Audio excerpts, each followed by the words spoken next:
Bonjour à toutes et à tous. Bonjour Madame Radjavi. C'est un grand plaisir, un honneur d'être avec vous encore cet après-midi.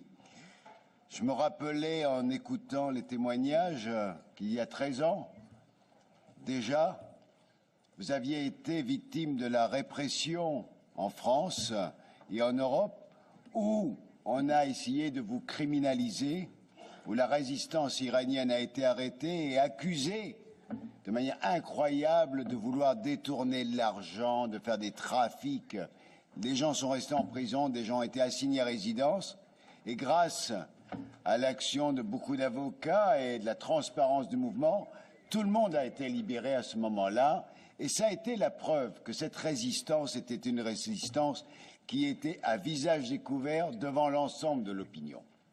Et quand je lis qu'il y a quelques jours, le responsable soi-disant des droits de l'homme et qui est en même temps le frère d'un des responsables de la justice en Iran vient se plaindre qu'en Europe et en France, l'OMPI peut continuer ses activités alors qu'il devrait être en prison et Madame Radjavi devrait se taire, c'est quelque chose d'incroyable. On est dans une situation inacceptable. Et donc, je suis fier d'être ici avec vous, avec tous les autres députés de ce Parlement, pour dire votre place aujourd'hui est en Europe et dans ce Parlement, vous êtes la bienvenue. Vous êtes chez vous au Parlement.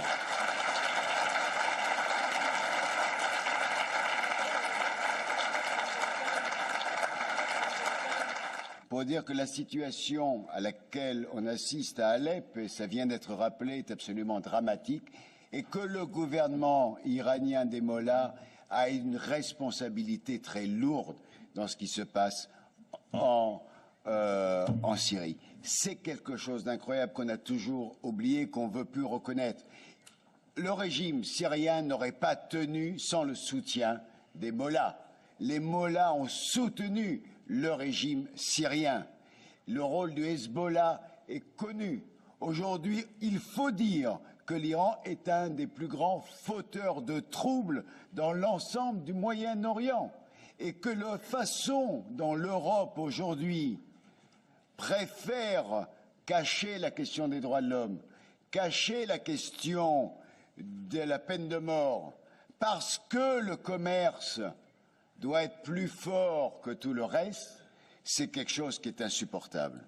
Alors pour moi, je vous dis clairement, l'argent du commerce vaut moins que la vie d'un seul enfant, d'une seule personne en Iran, et jamais on ne doit vouloir faire du commerce avec des dictatures. Il faut aujourd'hui les sanctionner, il faudra les poursuivre, mais en tout cas, nous nous battrons à vos côtés, Madame Radjavi, jusqu'à ce que le peuple iranien retrouve sa souveraineté et sa liberté.